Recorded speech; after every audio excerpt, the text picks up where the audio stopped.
Hello, it's me. So we showed that again because we introduced a three-part series last week on the hero's journey, something that Anth had brought on a Wednesday night, and a lot of people had felt that it was quite, what's the word I'm looking for? Poignant for them. And so we figured we would break it down into three. So last week we talked about the call to journey, and we learned how, we're not only born into this world to live a life, but somewhere along the journey we're actually called from just the mundane, the everyday sort of stuff, to actually venture into something a little bit more significant. And we're actually going to talk a little bit more about that tonight. But then, unfortunately, we tend to hit what is called the crisis of limitations. And so that is what we're going to cover tonight. And if you weren't here last week, I'm sorry. But, you can go online, you can find the bits. And, although it's a little bit difficult at the moment because we're unable to stream everything that we do and everything that we choose, we try to make fit into the theme so it makes up the whole. And, that's causing a little bit of a problem for us. But never mind, we still, believe that the message that we're getting out there is good.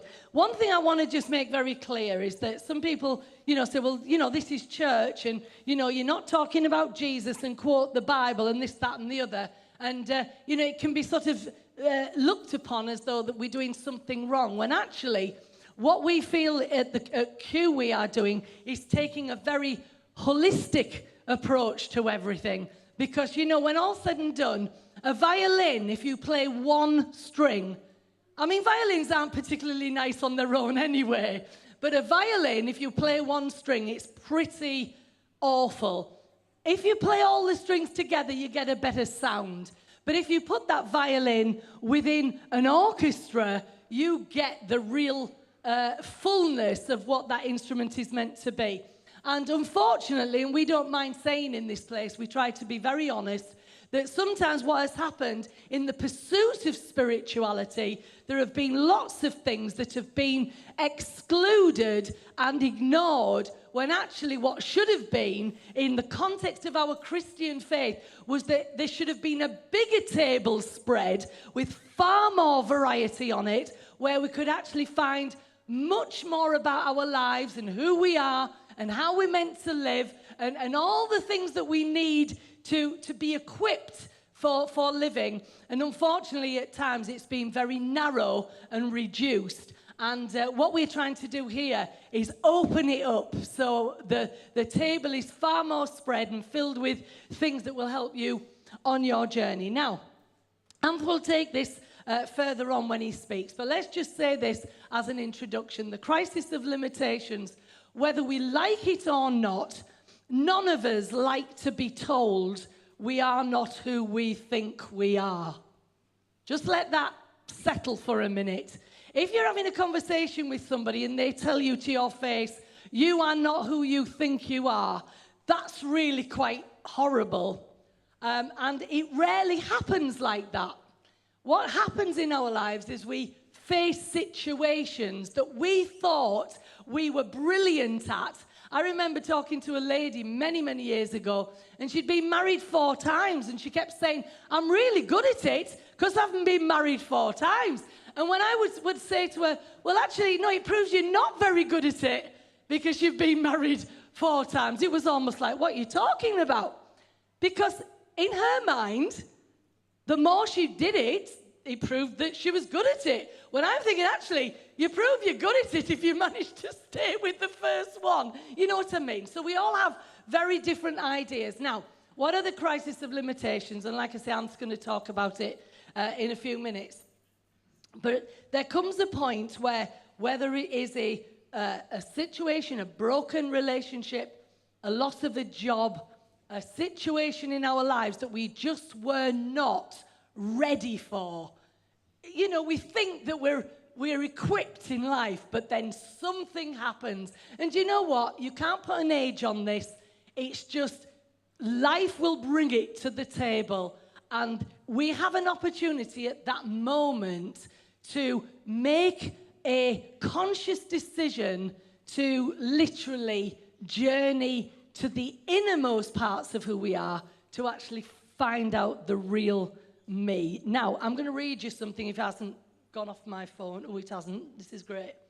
Carl Jung, who was a psychologist, he said these words, and I think they're very, very powerful. And okay, they're not Bible, but they could be, okay? And I bet we could find something that is equivalent in the scriptures. But listen to this. He said, people will do anything, no matter how absurd, in order to avoid facing their own souls. One does not become enlightened by imagining figures of light, but by making the darkness conscious. Now, again, we've said that in other Q meetings, that what Christianity has done is try to obliterate the darkness and say, look, just light, light, light, light. But even in life, we have dark and we have day. We have night and we have day. And to realize that it's a whole thing that we've got to look at and ask, what is it that the darkness which is in me brings to show me who I am and the journey that I must take in order to make this heroic journey. So I'm just going to talk about this a little later, but I think we're going to sing now another song, because at the end of it all is that we have to come to the end of ourselves before we can actually make the turn on this heroic journey. So come on, guys, let's sing.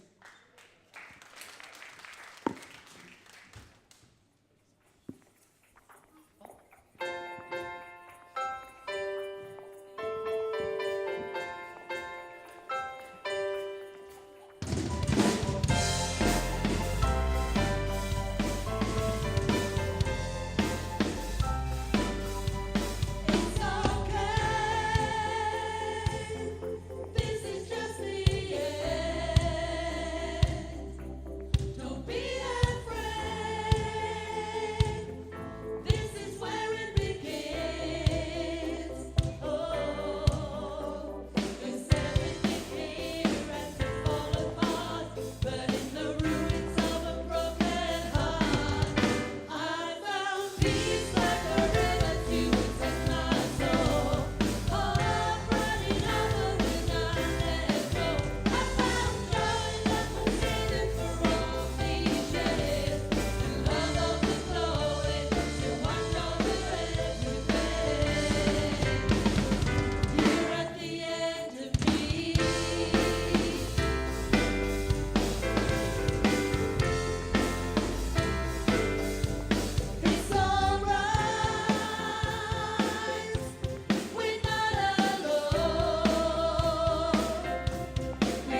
Good evening, everybody.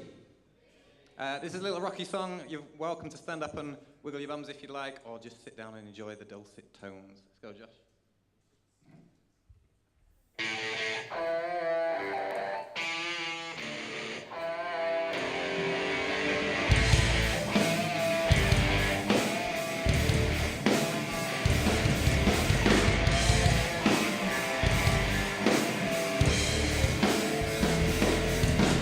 Fumbling his confidence and wondering why the world has passed him by.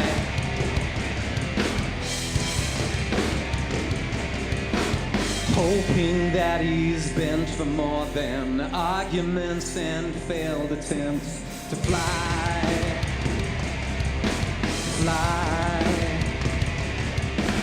We were meant to live for so much more.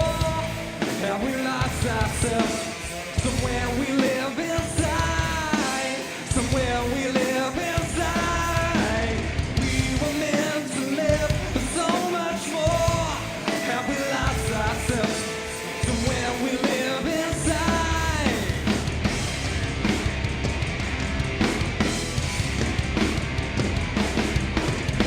Dreaming about providence and whether mice or men have second tries.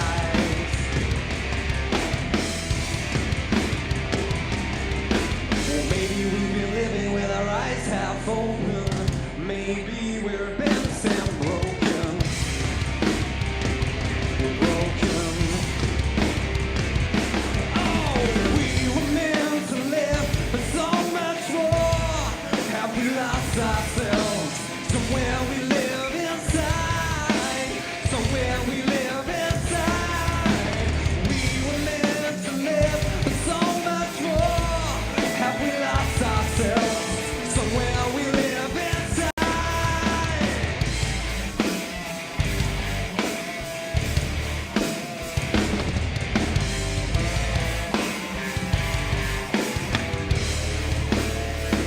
We want more than this world's got to offer.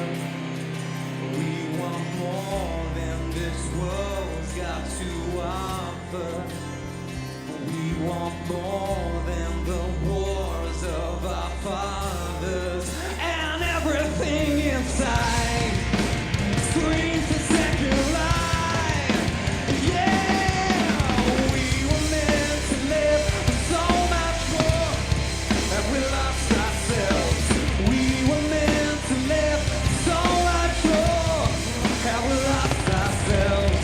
We were meant to live for so much more. And we lost ourselves. We were meant to live. We were meant to live.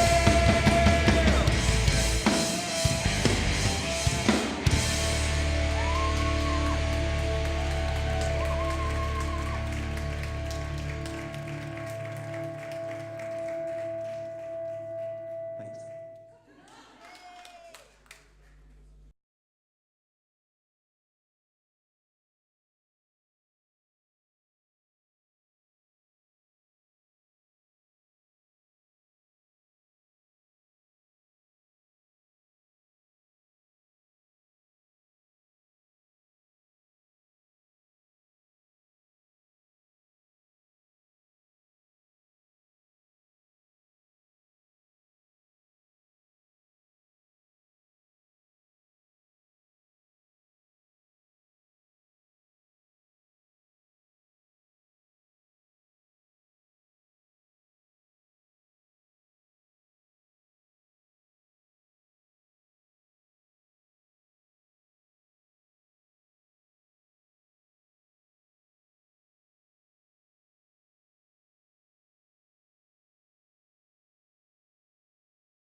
Okay, first up, huge thanks to Heather for being here with the latest addition to the Sega family.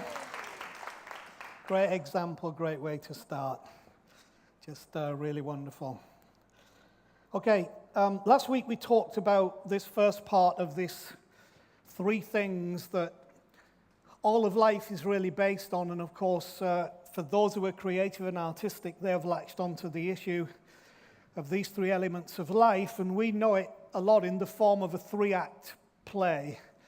And we don't always see it as the three acts, but it's the framework Hollywood uses, it's the framework authors use, it's the framework playwrights have used, because it's a reflection of what happens in life. And last week we talked about the first phase, the upward journey, the upward line of that series of three things, which is known as the heroic journey, the time of dreaming, the time of being excited, moving forward, but it's also a time of ego. It's time when you are the center of your own story, the star of your own play.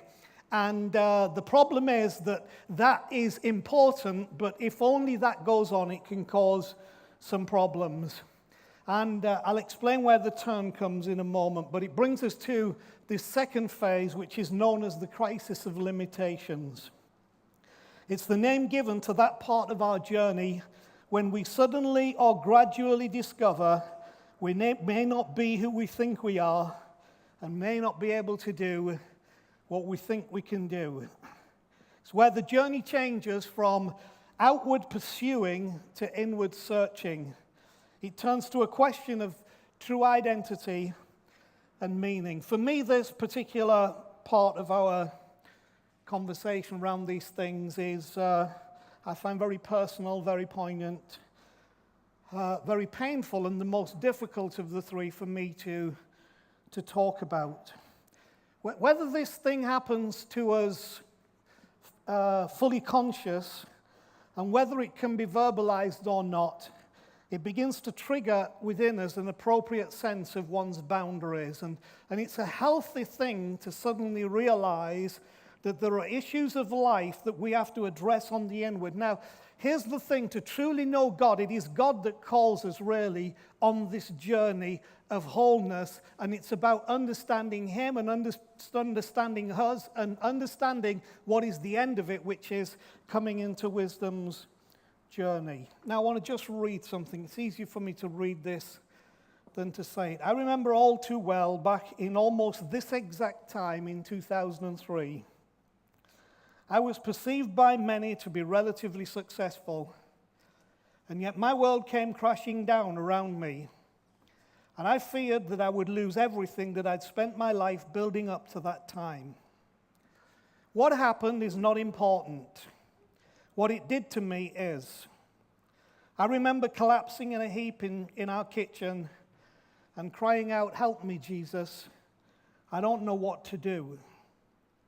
My heroic journey of cleverly masked self-absorption and egocentricity was at a crossroads. I could have carried on blatantly disregarding all that life was telling me. I could have shut out the pain, excused myself from reality, and carried on as though all was the same, but it wasn't. Carrying on in disregard would have been a supreme act of foolishness. In my life, the old images were fading before my very eyes. I was about to face the challenge of the part of life's journey known as the crisis of limitation. It begins the moment we come face to face with the sense of our own limitations and the search for our true identity. It finds its example biblically in the story of the two sons in Luke 15. One is known as the prodigal, but they were both really a problem. And the issue with those two sons is that one son found he couldn't stay where his father was, and he asked for his inheritance, and he cleared off to a distant country and had to come to a point where he realized that what he had received being part of the father's house, when you leave the father's house, doesn't last forever, because the inheritance you were given runs out when you leave the house you were given it. I wish some people would learn that lesson, and they would save themselves a whole lot of pain. And then the older brother, he stays in the house because he's so full of his own darn goodness and his own ability and his own sacrificial giving to the house, so full of that. His ego trip is, I'm better than my brother. I've never lacked anything. I've always worked hard. I've done everything. But he was distant from his father. He had to come to a moment of realization that all his goodness was simply making him bitter and resentful and not whole. There's another little story there as well in Luke chapter 12 of a man who it says was doing pretty well. And thank God for people doing pretty well. It's always wonderful to do pretty well.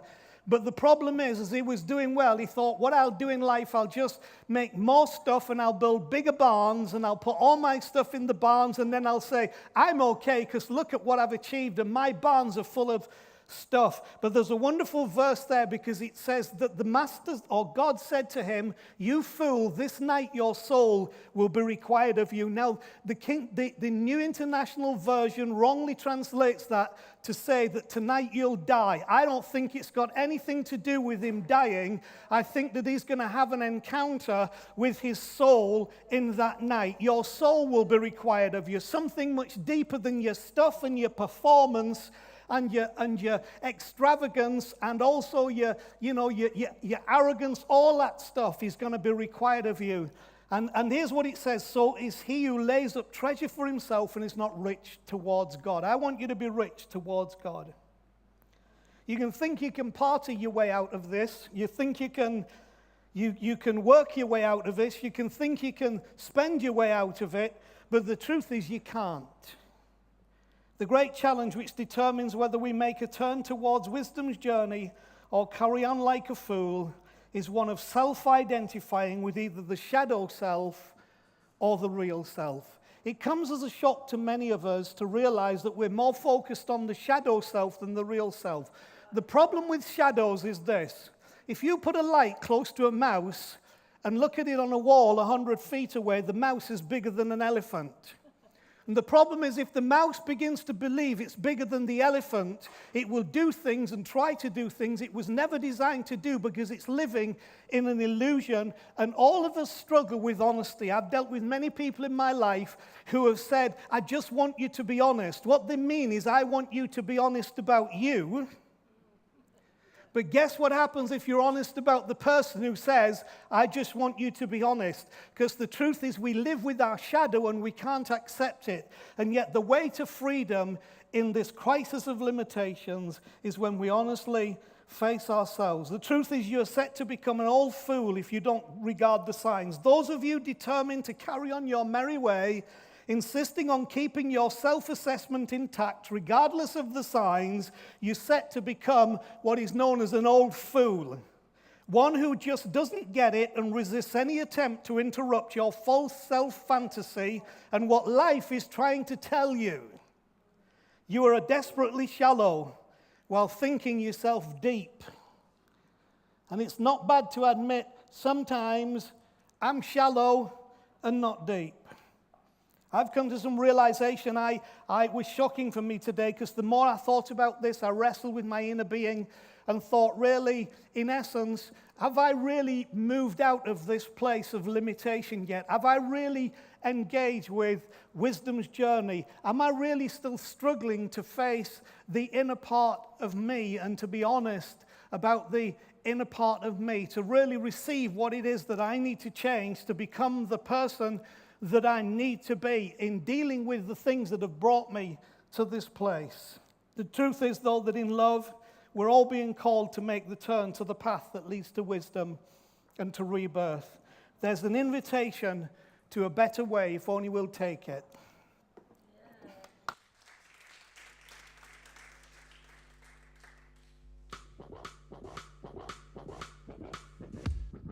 Good afternoon, everybody. I hope you're having a great day so far. It's that time of the week where we find out what is going on at Q. As always, a big thank you for your generosity because everything that we do here at Q is powered by you. With that in mind, let's get ready to give to our weekly Pay It Forward offering. Any checks can go out to Q York, or you can give securely online at qyork.co.uk and click on Donate. Here's what's going on this week at Q. On Monday and Thursday, the lovely Eunice will offer a great selection of clothes to those who are in need. If you have anything to donate, then please contact us. On Tuesday morning from 10 o'clock, You and Your Little Ones is a great place to relax over a cuppa with other parents, whilst your preschool little ones play in a fun and safe environment. And entry is £2 per child. On Wednesday afternoon from 2 o'clock, Joel will host a tea dance with a wonderful selection of Latin and ballroom music, where you can meet new people over a cuppa and a biscuit. Entry is £4 per person. Now, on Wednesday evening this week, there will be no meeting, so why not take the opportunity to catch up on recent talks or watch back Sunday services on our YouTube page. You can find us at youtube.com/QChurch York. On Thursday afternoon from 2 o'clock, the lovely John Band will host a great social get-together for those aged 55 and over, and Young at Heart is all about quizzes, games and refreshments. Now, on Friday night at 7:30 this week, the Urban Live team are running a games night at Roundtrees Park for 11 to 17-year-olds. If you're interested, meet at church at 7:15 p.m. Now, on Saturday this week, Clifton Green Primary School have organised a one-day festival called Green Fest, which will feature live music, food stalls, fairground rides, inflatables, a barbecue and Q York. Following our successful community work in Clifton, the organisers asked us to take our Irby bus and football cage down, so if you come on down, then you will see us there. Entry is £3 per person. You must buy a ticket in advance, and you can find them on Facebook at Greenfest York. Now, this is a notice to take care, because here at Q we are proud to be an inclusive community and we are all sharing a public space. So please take care of your precious possessions, otherwise some cheeky monkey might take care of them instead. Now, these lovely people will serve us refreshments after the service today, and to make sure they don't have to miss the last 10 minutes every week, they'll begin serving 10 minutes after the service finishes. So before you rush out for drinks, why not get to know the person next to you a bit better? To find out more about what's going on at Q, just go to qyork.co.uk and click on What's On. And finally, Q needs you. Listen up, this is important. Over August, we are going to have a bit of a change and do something different. And one of the activities we're going to do is going to require magazines and newspapers. So if you've got some old magazines and newspapers kicking around the house, don't just chuck them into recycling, bring them along to the office and we will use them as part of what we're going to be doing. Also, if you've got any ideas, you see any videos or songs or anything like that that you think is inspiring, please send it to ideas@qyork.co.uk. Thanks for listening. Have a great afternoon, everybody, and enjoy the sunshine.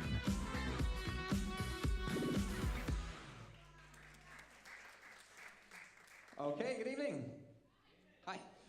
Kev sent us in a video, which we were about to watch, and I thought I'd just introduce it a little bit.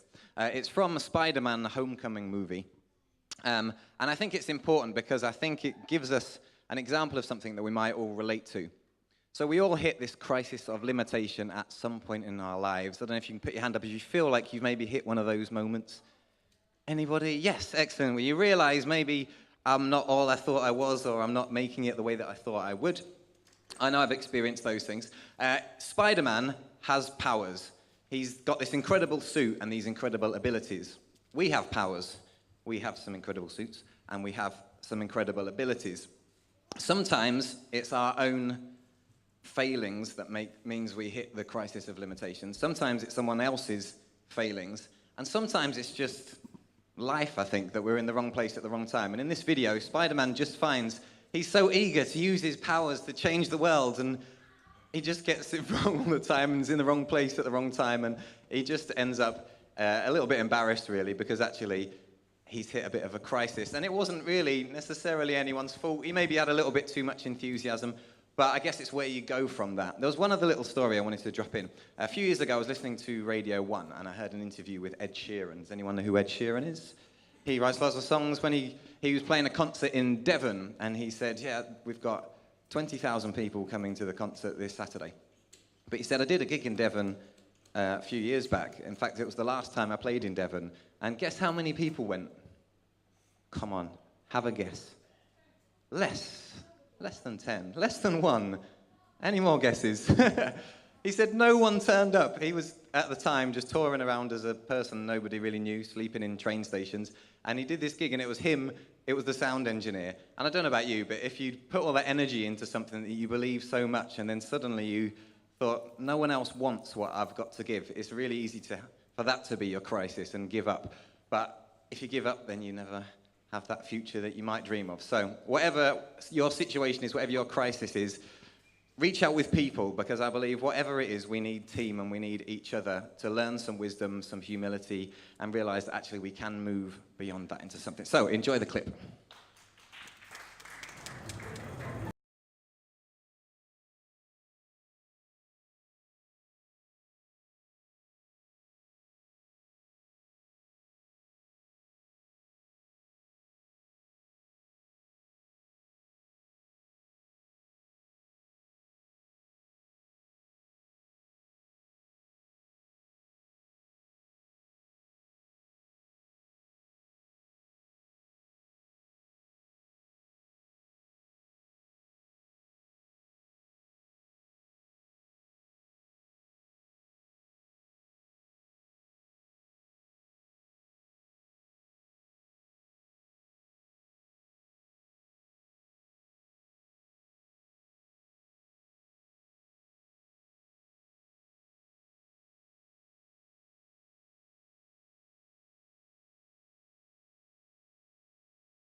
Calling Buzz Lightyear.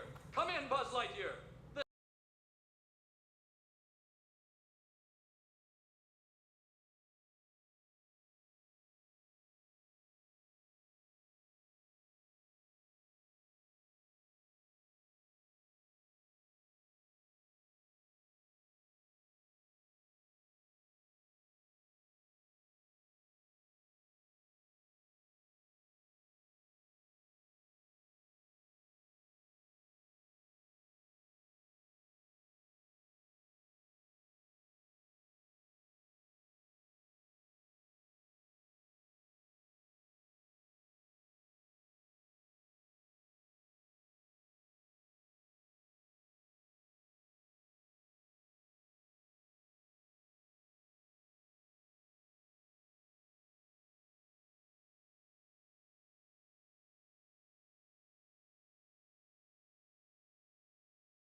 truth is, honesty can make you go a bit doolally before it brings you to the point of wisdom. And I think the whole point of tonight is really about how we resist this process, because we can't take away the fact that it is and it can be painful, and it's meant to be, because we somehow have an aversion to truth and honesty and reality. And I take a risk anytime that I'm honest with you about my own weaknesses and failings, because actually most people struggle with honesty, particularly in leaders and in me, and I'll tell you for two reasons. Number one, because if I show that I'm being honest about my weaknesses and failings, you might have to be honest about yours. And some people are like, well, I'm leaving because the last thing I want to do is be honest about my weaknesses and failings. And if you're being honest, I might be drawn to be honest. So I'm getting out of here while the going's good. And we continue to play the game and play the sham. And it's one of the reasons I hate the religious system, because we've created an environment where that can take place and does take place, and it's dishonest and incestuous, and the more I see it, the more I dislike it. There's also another reason why people dislike honesty, particularly in leaders, because they think, and if you're not perfect, if you haven't got it all together, if you've got all these weaknesses, if all this stuff is going on in you, how can I follow you? Well, if you want, I can play the game and I can pretend, like so often happens. And we can all pretend and play the game, and actually then, instead of it being real life, we are just stuck in the acts of a play, and nothing ever changes for all of us. And the trouble is, most of us go through life without ever being willing to wrestle with the freedom that comes when we embrace the crisis of limitations. I may not be who I thought I was, but you can be who God called you to be and who God made you to be. One of the other ways this is described in books is as midlife crisis. I think that's fine, but my problem with that is that it kind of locates it within a specific framework of life, and it can happen in midlife, but it depends how you define midlife. It happens to all of us in the middle of something. And it's in the middle of it, and here's what happens when we're confronted with our own limitations. It triggers unfamiliar feelings. And that's part of the issue. The feelings are unfamiliar. We don't know what to do with them. It often is accompanied by an inner loss of meaning, sometimes accompanied by feelings of failure. I'm very familiar with that. I'm very familiar with the challenge of that about God. Some of you would love me to be so confident about God and about life and about eternity that I would just come in and say, do this, this, this, and this, tick that box, tick that box, tick that box, and you'd be happy to go away. But all I'm doing is drawing you into an illusion. The truth is, our quest for God and our journey for God is more complex than that. And people think if you read the Bible, it makes you certain. But you look at the struggle of the people in the Bible in their journey to know God, but who came to greatness because they embraced that struggle. It gives us a sense of one's world falling apart. You know, I wondered back in 2003, where is God in all of this? Because all the things that I never expected would happen to me happened to me. Here's another thing that happened to me. Where are my friends in all of this? Where are those people who swore that they'd got my back? I don't know which back it was that they'd got, but it sure didn't do me any good. And I found that many of them were more willing to stab me in the back than were willing to protect my back, because when you come to this place, it's a sense of one's world falling apart, and you have to wrestle with that, but it's okay. It's part of the journey. Our perceived heroic virtues don't usually work anymore, nor are they always helpful. So if you just carry on with the same old formula and wonder why it's not working anymore, because you've made a transition, you're now in the crisis of limitation, those things don't work the same anymore. It's a time when people are not being what we want them to be, and when things are not doing what we want them to do, and we're not being what we want to be, because old ways now fail us. But that's because we're coming to a new way. This is leading us to something that connects to the life and ministry of Jesus. Jesus was at a crisis of limitation when he had his encounter in the Garden of Gethsemane and said, if it's possible, let this cup pass from me. I really would rather not face this because all that's going on in me right now is a struggle. It was a struggle for Jesus. Now, during this period, I wrote this as a bio for the people needing one for conference promotions, etc. And when I compare this with some of the others, how many of you read? There's two things you need to read. Read a person's bio if they are a public speaker, or if they're not, read their Facebook profile and see whether the Facebook profile or the bio is the person you know. I've met some people that I thought I knew on Facebook. When I read their Facebook profile, I'm thinking, that's not the person I know. Because all of us, because we don't make the shift from the heroic journey and we go on to be foolish, we still remain legends in our own mind. And there's nothing quite like the circuit of preachers.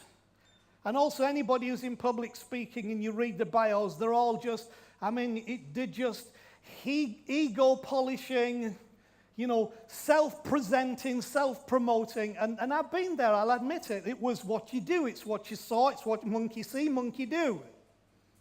And I don't want a term of spirituality where it's monkey see, monkey do. I want you on your journey, finding God for you, finding who you are, and becoming a whole because you have a holistic understanding of the kingdom of God. And so when I was in the middle of this, about 3 years later, I wrote this. I thought, I can't play the game anymore. And it went down absolutely like a lead balloon. And I know why it did, because when I presented this, it wasn't what people were wanting to put in their conference brochure.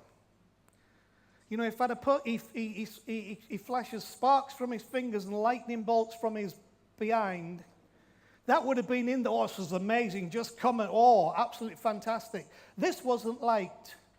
But this was me, and to a great degree it's still me. Here's what I put. Anth, as he is affectionately known, Chapman, is a man who often struggles with the issues of value and inadequacy. This regularly develops into an overwhelming sense of self-loathing and failure. He has been reduced by grace to find his hope only in one source. He does not pastor a megachurch, is not on TV broadcasting to millions, nor is he an apostle to tens of thousands in the nations of the earth. He does not have his own radio show or feature in the Christian press. He has for the last 20 years, so this is at least 7 years ago, been trying to lead a wonderful crowd of people at the Rock Church, as we were then, York, England, to be a good husband to his wonderful wife, Chris, and become at some point a great father to their children, Joel, who was 27 then, and Connie, who was 16. He is a man who is trying to live daily under the loving gaze of a compassionate father and experience the grace and mercy that flows to him regardless of all his weakness and failure. He is a man locked into discovering in each moment the relentless tenderness of Jesus, hoping that each day Christ might be proud to write his signature over his life. You see, our resistance to the pain of the inward journey often triggers in us not a humility, but multiple attempts to regain power and control by whatever means we can use. And within the sense of loss, we tend to begin apportioning blame. It's his fault, it's your fault, it's their fault, it's the marriage's fault, it's the church's fault. And so within that, we either are at the beginning of humility or bitterness, one or the other. We're going to talk about that next week. Whichever of these two, humility or bitterness, you engage, will determine the next major shift in direction, and will determine something very precious, whether your wounds become fatal or whether your wounds become sacred. Remember what I told you. You will not be measured by the good that you do, but by the grave you accept. If you can get to the point in this where you die, like Jesus, you will live.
I want everything you have, but will I choose to stay?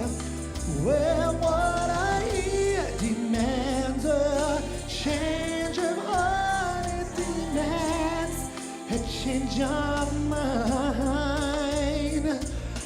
My life to lose, your resurrection life to find.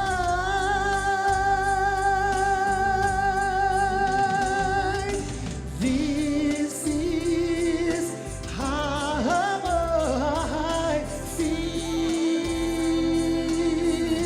This is how I feel. Something so real has gotten a hold of my heart. Such amazing love. I won't let myself resist your life-changing touch. Till I kiss you, mirror perfectly. I don't want to walk away. I don't from want to you. walk away from you sorrowing. I want to know your truth, that you are also real.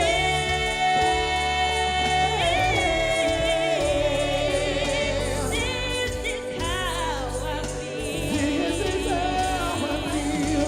Something so real has gotten a hold of my heart. Such amazing